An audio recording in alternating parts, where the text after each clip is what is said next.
In the still darkness over Krasnodar, an explosion tore through the night sky, an enormous fireball rising above the Ilski oil refinery. The blast turned the heavens into a blazing dome of orange flame. But this wasn't a missile strike or a bomber raid. It was something far simpler and far more devastating. Ukraine had launched another wave of kamikaze drones. The target, Ilski, wasn't just another facility on the map. It's one of the crown jewels of Russia's privately owned oil industry, processing more than 6 million tons of crude oil annually. This one refinery keeps the front line alive, fueling the tanks, trucks, and armored machines grinding through Ukrainian soil. But in a matter of minutes, a low-cost drone reduced a billion-dollar asset to rubble.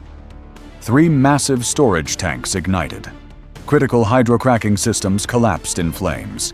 Ilski's processing power plunged by more than 30% in one night. Firelight lit up the surrounding region. Emergency units raced to the scene. 170 crew members scrambled to contain the inferno. But it was far too late.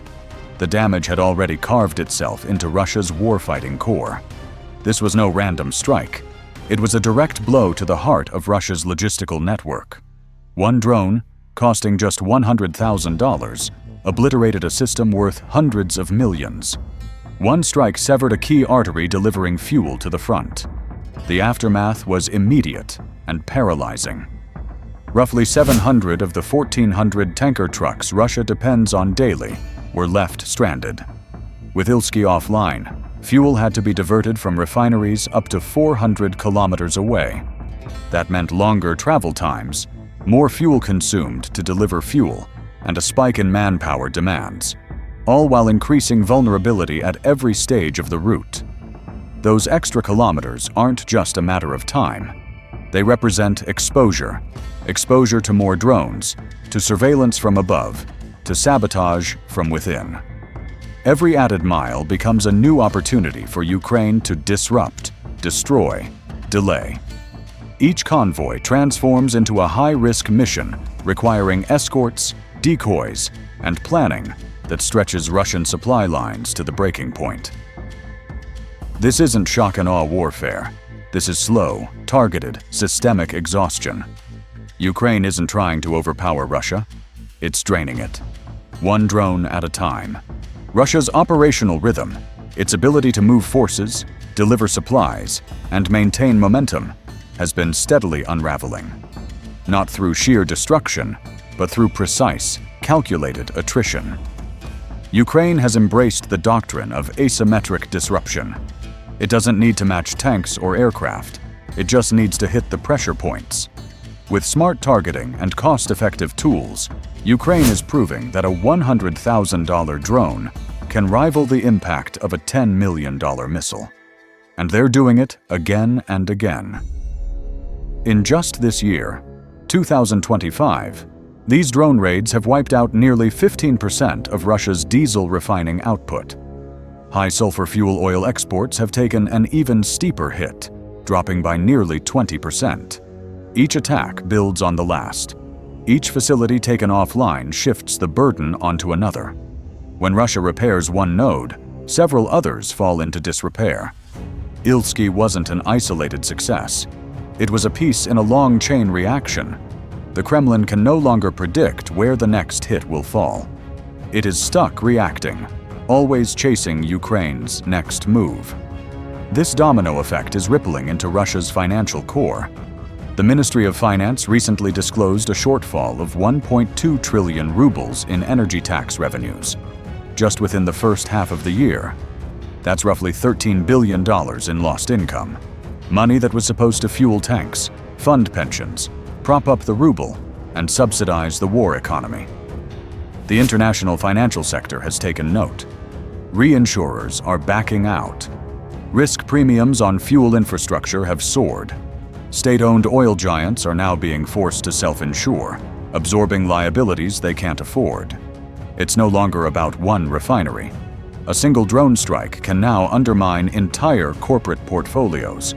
The psychological toll may be even deeper. Russia once projected its energy infrastructure as untouchable. Now, strikes are hitting deep within the country, hundreds of kilometers from the war zone. Drones are buzzing above civilian airspace. The hum of UAVs has become an ominous sound in the suburbs of Moscow.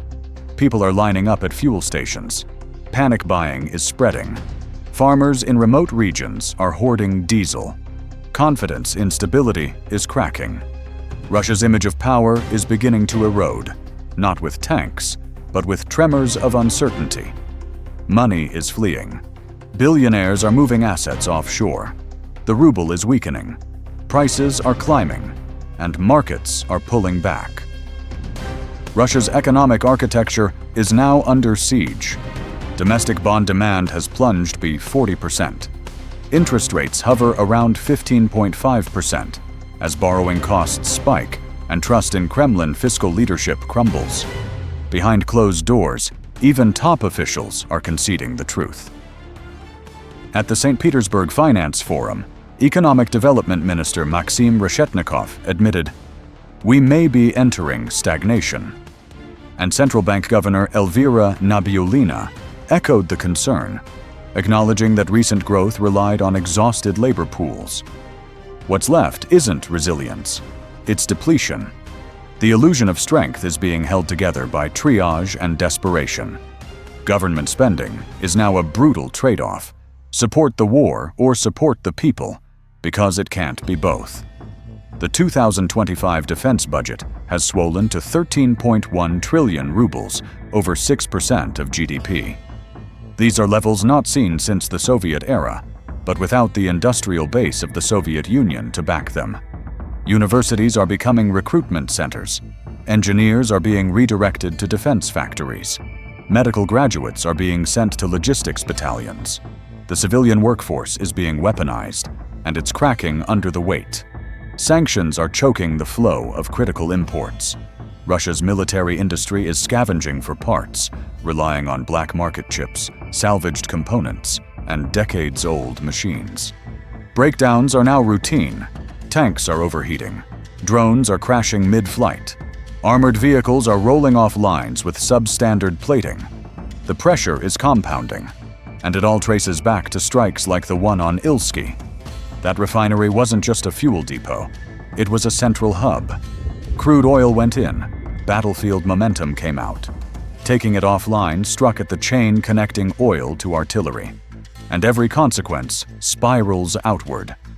Maintenance crews are being pulled from combat zones to patch bombed infrastructure. Surveillance drones are redeployed from the front to watch over vulnerable fuel assets. Backup power, once allocated to field hospitals, is now rerouted to keep oil terminals running. This is what modern warfare looks like: resource misallocation as a weapon. Ukraine doesn't need to hit everything. It just needs to force Russia to defend everything. And it's succeeding.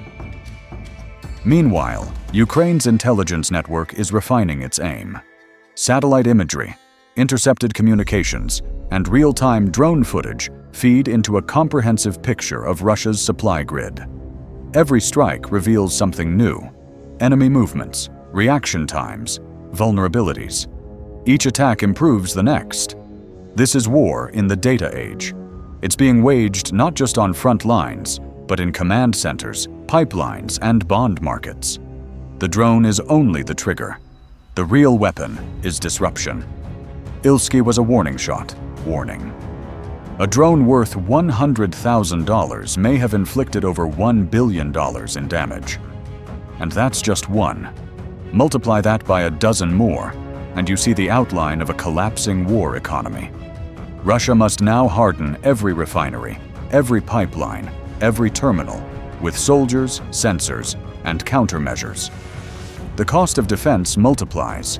The cost of failure, even more so. Ukraine only needs a few drones, a few successful strikes. The damage does the rest. This is asymmetric warfare in its purest form. When balance sheets become battlegrounds and spreadsheets crumble like cities, Ukraine is winning. The fuse has already been lit. The empire of oil is beginning to fracture.